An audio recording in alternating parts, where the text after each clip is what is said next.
Hello, my baby. Hello, my darling. Hello, my Oh. ragtime gal. Ugh. I was just thinking about Looney Tunes, and we're talking about the 30s and the 40s. Yeah. Chuck Jones, Yeah. like character design. And the biggest difference that I've noticed is that people had stronger imaginations back then to what we have today. You think? And Yeah. where I'm going with this is, if you think about it, the exaggeration of the characters, like especially Daffy Duck, when Elmer shoots Daffy's bill off And it goes spins around and stuff like that. Yeah. But the neat thing is, like, it's still Daffy Duck. You know it's Daffy Duck. Okay. But when you look at a lot of characters these days, Western animation or Mhm. cartoons, they don't have a lot of that exaggeration or squash and stretch. They're just kind stiff. of very rigid. No very life to it. kind of seems like that. Oh. So it just seems like things are getting boring. Mm. Like it's more, the creativity is just starting to lose its color and things are turning gray. Now, however, I will say this, like, I'm really big into Japan animation, and I know this has nothing to do with what we talk about. Well, because I come from a background, we come from a background in art, and we really appreciate it, and I have a degree in animation. Well, let's run with that right for today. Yeah. Let's talk about animation, AI, and how your perspective and how that's changing. Sure. Okay, let's do it. All right. I'm Amy. I'm Joe. And we're the Rolling Rogans. Buckle up for loony midlife tales and caregiving chaos. It's time to draw on the art of aging. Hey, Rolling Rogans family. Please like, comment, subscribe, and share right now. Before you forget, let's keep rolling together. Go for it. I watched this really cool animation, and it just had me thinking. I have a subscription to Crunchyroll. It's a really cool app that you can stream Japan animation. Yeah. And that was the thing I noticed, like Japan animation and its difference between Western animation. Okay. And like that type of animation is interesting because there's so many genres, there's so many stories, and there's so many titles that, like, it's like 2 or 3 sentences for a title of an anime.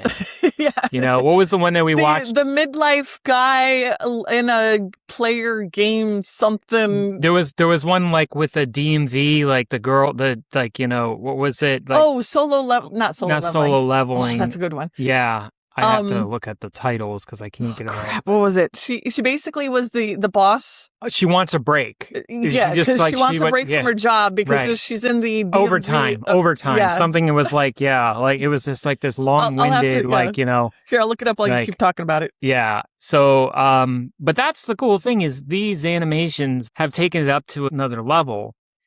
But also the one thing that I like about it too is they can continue doing the exaggeration. And I would like people to comment, to be honest, and show me something that's today, that's modern, that we watch on television, whether that's on Disney or on Cartoon Network or any of the, we see in America. But in Japan animation, like, it holds true that they can exaggerate those characters so far, like off the model sheet. And you still have the appeal of the character if you think about it. Yeah. The different expressions where they don't even have an expression on their face. Yeah. When they get all like mad and they turn red and they just blank, complete. Yeah. Like, and they can change even the color to black and white. Mm-hmm. And it's still the character that's on model. And they could become like a simple stick figure, but it still has the appeal of the character. And I will say this, because people are probably like, why are we talking about animation stuff right now?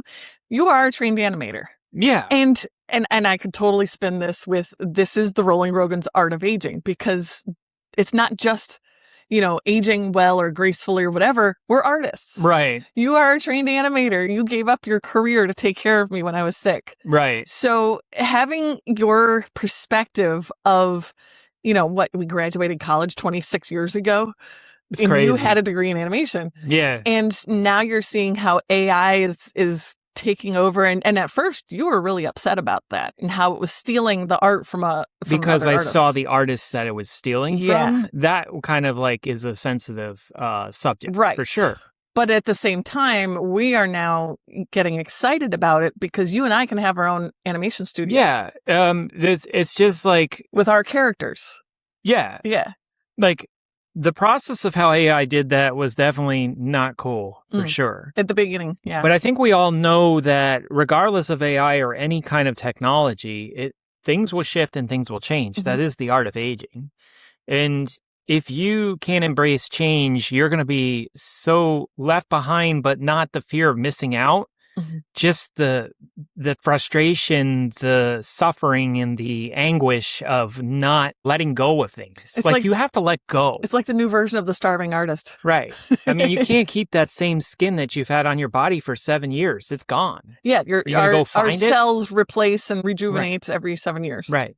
Yeah, so we're a new person completely. This is a new person. Yeah, absolutely. So, and when I see that how AI has developed, and I would agree with Elon Musk saying basically it's here, we can't stop it, so we have to join it. I'd rather be an optimist and wrong than being a pessimist and right. Right. Was that exactly? Did I say it right? Yes, you did. Yes, which That's is a really quote, cool saying, because there are nefarious billionaires out there. I'm not going to throw names, not get political, but they released it too fast and not thinking forward. And there's nothing we can do about it now. We can't go and complain and pine over like this shouldn't have happened. It's already happened.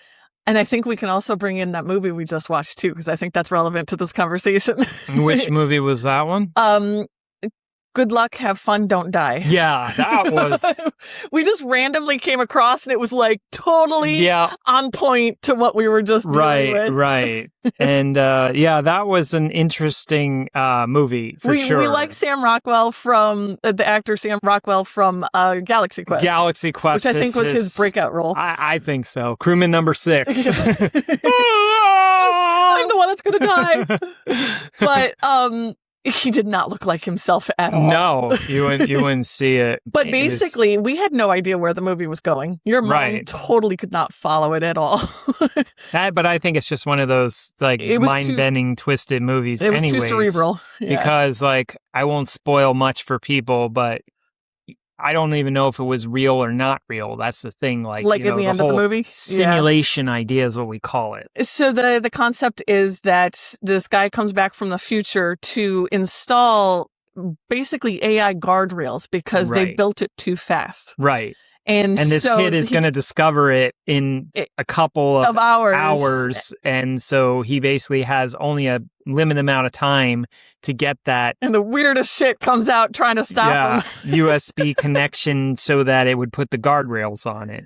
Right. But it was just wild and it was funny. It really kept you on kind of on like surprising, like what are they going to do next kind of thing. But I really enjoyed it. But, basically, the point I'm getting to is that he's trying to put those guardrails in because the AI was not.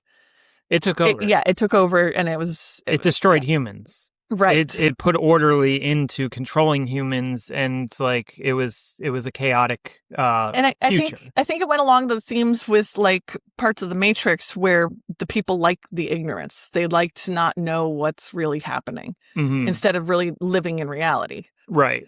And I like those kind of movies and that whole bending time and reality kind of things. Those were cool. Yeah. But it was just so funny because we were just talking about questioning reality. Are we in a simulation? Because like you're even saying, okay, now I'm kind of going off the art side, but you're even saying like the sun, it doesn't feel that warm glow anymore. It doesn't. It's weird, but it feels like it's one of those LED light bulbs that you bought off Amazon. To be honest, I don't see golden glows. It's that white, like harsh light. Right. And then you started talking about the Truman Show. Yeah. And what were you saying about the moon? So basically, this is all conspiracy stuff. I love it. Let's take it that way. I would say I'm not a conspiracist, but I'm open to just seeing ideas and thoughts to connect things because there are things that are out there unexplained. You question everything. You have to question everything. But the interesting thing was, like, if we are truly controlled by elites, people that have been here before us for thousands and thousands of years doing weird seances and rituals. Whether they're human or extraterrestrial, who knows, or spiritual, or... It's kind of been in front of our faces as a joke in Hollywood. because in the Truman Show, there is a conspiracy that, of course, we could talk about. Oh my God, we could go down a rabbit hole. Our souls get recycled after we depart the world. Mhm. And it's kind of like a bait and hook where it says head toward the light, and you get sucked back into this world because there are these powers that be that feast on that energy of having you as a soul stuck here. And we are in a porthole. And this porthole is, if you look at the moon, a couple people have, like, they've seen the moon and they're able to, like, kind of formulate and look at the craters. And they take the craters. I swear, like, I'm going to be silenced by, like, some person in a suit or whatever. We're silenced already. I don't care. No, but the craters actually, if you form them together, they actually show, like, if the continents on the Earth were being in a reflection, like a mirror. Like a reflection of the Earth. A reflection of the Earth. So what you're looking at is a porthole that you're looking out of. And with Artemis, the rocket from NASA, trying to get pictures of the dark side of the moon. Yeah, they say, we're going to go over there. It and was then, all like, grainy first they were going to weird. land on the moon, but then they said, no, we're not just going to fly over. It's going to be amazing. And then maybe they just it wasn't what they thought. basically show, like, 3D simulations of this is what Artemis is doing around the moon, like we're back in the freaking 1960s. And meanwhile, SpaceX is, like, high definition in space. Yeah. Like, yeah. So there is basically a theory that that's the porthole. That's the hole that you can't escape because, like, it's been put there, meaning that space around everything around Earth is just like a cornered room, and we think it's this vast dimension or this universe, right? When really it is like we're staring up, looking at the hole, like a cartoon that we fell down inside and we can't get out because it's been a reflection. And there's also interesting nights. Why is the moon so bright? Like, why is it brighter than unusually bright? Now, scientists say that it's because it's closer in the reflection of the sun. Right. But has the sun ever really reflected that bright before? I don't know. So I don't know. Well, but and then all you're I'm also saying saying is, like, that, wow, we really have gone down a rabbit hole. And then you're talking about the Schumann resonance and how the sun is actually, those solar flares are coordinating with the Schumann resonance changes. I had an argument with Grok the other day about that. Yeah, because these are metaphysical things. So I'm going to wrap this up. But I'm going to say this, like, I don't think science has it all together. We only have science because we can't explain the vast, like... The humans are trying to explain what we don't understand. Right, what we don't understand. But then we make it into a concrete structure that is science because we think we know it. And then everything with new technology, new experience... Everything is blown out of the water. If you look at that asteroid that's Atlas 3 that's been flying around, like, supposedly how physics tell you it's supposed to fly, but then it disproves it by stopping, makes a turn here, makes a turn there, goes around the sun, doesn't melt, and then comes over to hang out at Jupiter, like, and just stop. Right. Like, that is not how physics work or supposed to in our structure. So why can't we question that? Right. And it's totally valid to question. And I will say this does wrap back to one of our last episodes where you're basically questioning love, you're questioning existence. This is just an extension of the art of aging, of everything is changing. And this is normal for change. And I think we can come back to the whole art conversation as well about how art has changed. Went from if you want, cartoon exaggeration to, like, because Marvin the Martian was awesome. Like, he was just a black ball that was not even a black ball. He was just a helmet that on a you ball. Couldn't see a shadow. But, like, at some point in time, did he have lips or mouth? He did not. No, he was just eyes. Wow. So, like, and that was the thing is, like, I think there was a couple times where, like, his helmet did get blown off and then you just see, like, this peg, like it's a pawn from chess.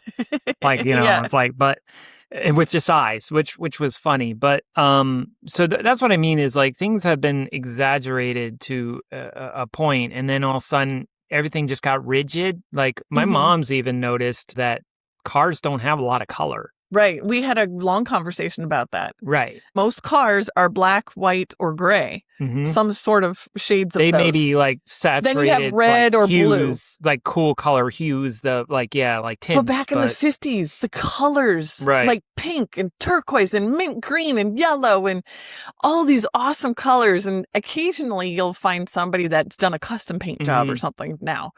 But yeah, she's even like, why is all that gone? You know, like, yeah, we're losing a lot of creativity and art.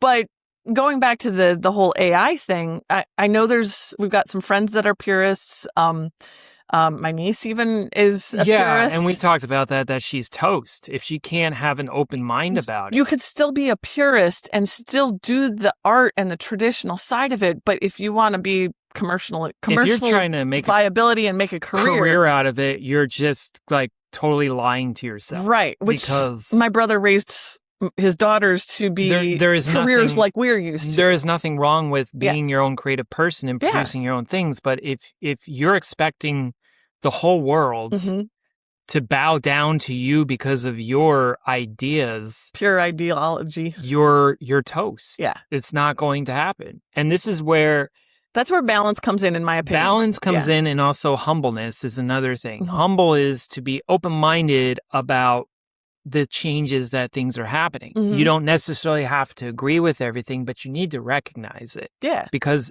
it is going to be part of you. You are part of it. Right. You can't, this isn't, I mean, if the human experience on a philosophical level, like you have the Tao and you have Confucius, and Tao is pretty much everything is mutual, where you are going with the flow of things because you are it at the same time. Right.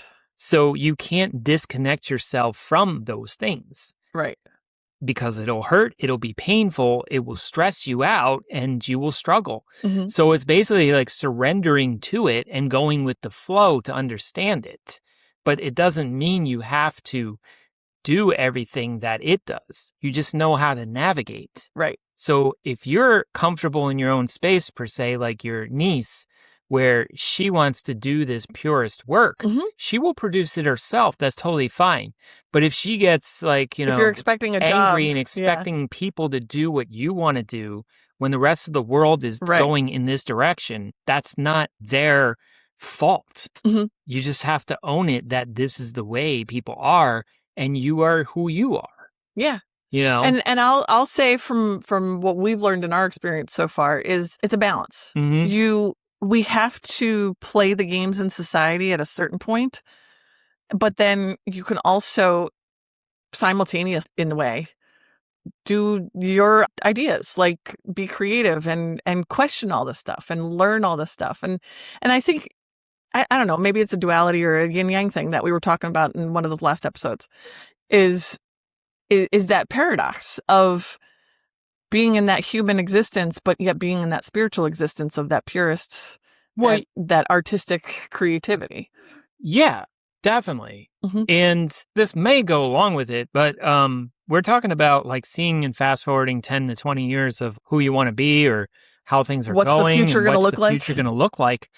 Why are people so fed up with this that AI is replacing jobs when they saw like 20 years ago robots replaced people, like machines in factories. Industrial age. The machines replaced people. So people. they're mad at that? They saw it happen. We survived that.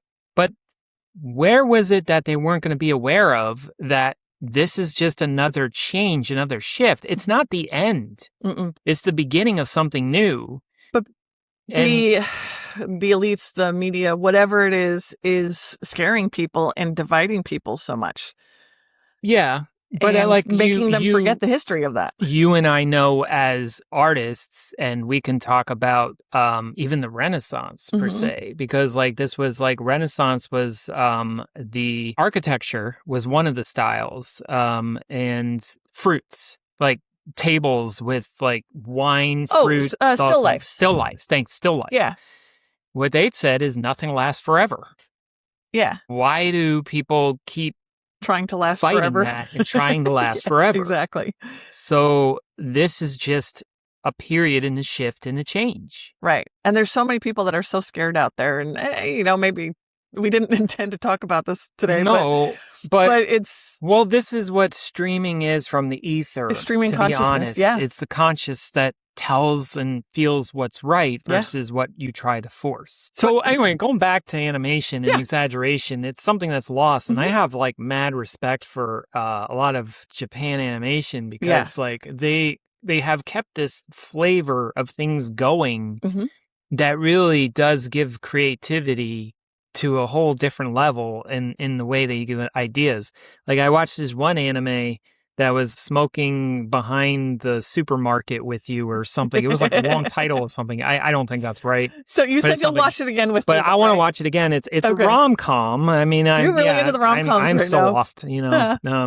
It's definitely hits my heart, I guess, that way because maybe that's what I'm trying to.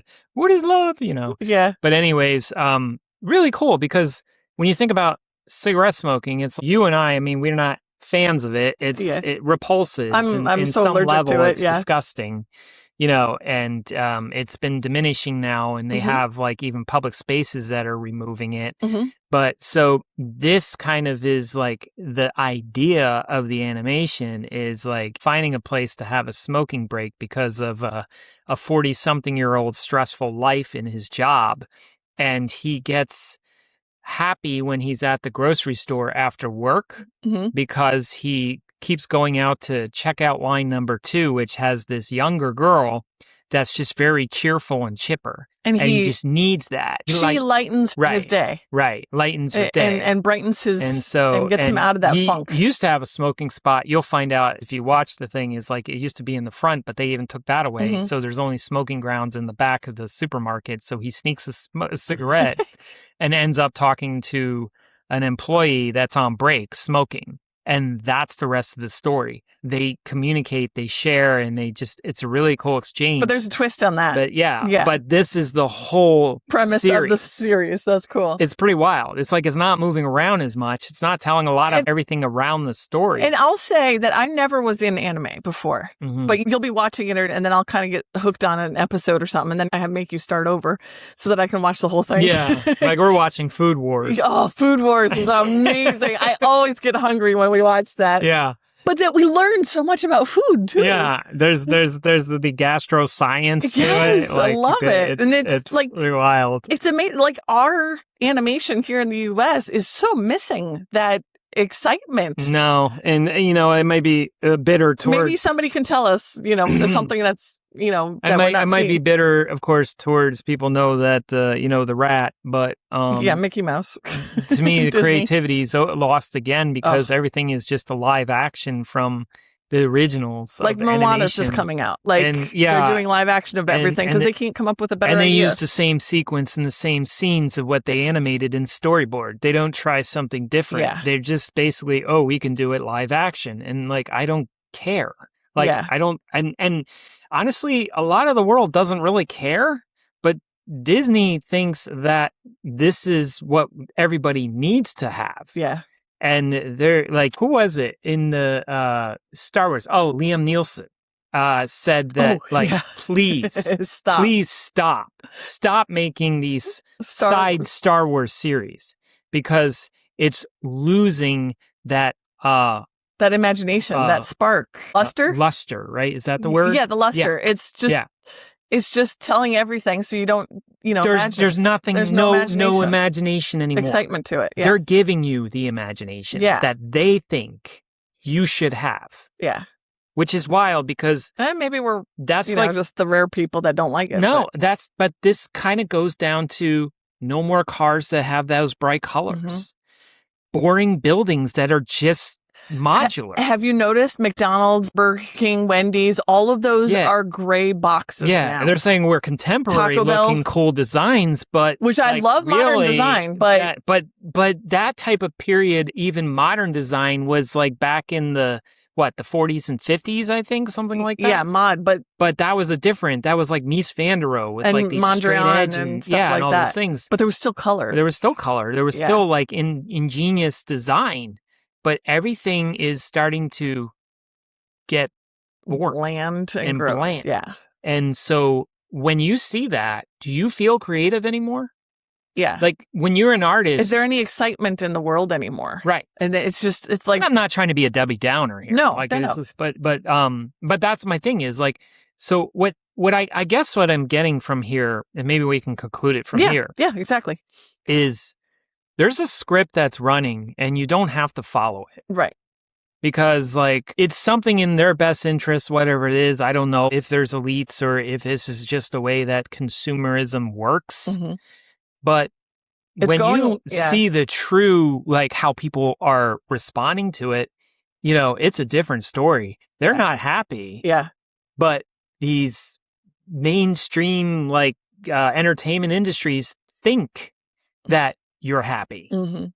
Which And they're is trying to rubbing direct the you in difference. that. Yeah. And that's part of all the friction that's going on. Right. I mean, not just political friction and there's so many different areas of life that the friction is happening. And the reason why you could see that and you could say, well, how do you know this? Where are your schematics? Where are your papers? Where are your numbers and stuff? You don't need numbers. What you need is to see how people are creating their own home movies, their own cartoons, their own stories using AI. Right. Which is completely the different opposites of what the main entertainment industry is showing. Right. There's so much color and excitement and changes with it. Stories, yeah. Really cool concepts. Because those limitations are getting peeled away from, like you and I making an animation together. Yeah. We can do it just by ourselves without having a whole team. Right. And they're also getting fed up with how you can take Star Wars and make your own story how you would like to see. Yeah. So that would just basically show you that, you know, it's not like Liam Nielsen said, just stop. Just stop. So we'll end it with this. What are you doing to be creative? What am I doing to be creative? No, just to people, to our listeners and to I our thought viewers. You were like... No, what are you falling into that pattern, or are you getting creative? Are you noticing that everything's getting drabbed, and what are you doing about it? Right. I don't know, just a dribs question. And drabs. No, your mom says that about her poop. I was doing so well not thinking about your mom. All right. We had to throw my mom in there because we are the caregivers. Rolling Rogans, Art of Aging, Caregiving, Aging, and all that stuff. And whatnot, because what our future looks like, we have no idea. Yeah. And I'd rather be optimistic about it. It comes with dribs and drabs. All right. Let's end it there. All right. Thanks for tuning in. We totally went 180 on this one, but I had fun. Yeah, good. Well, I'm glad you had fun because you were kind of a little slowed down at first. So. Yep. All right. Good. Excelsior. Yeah. All right.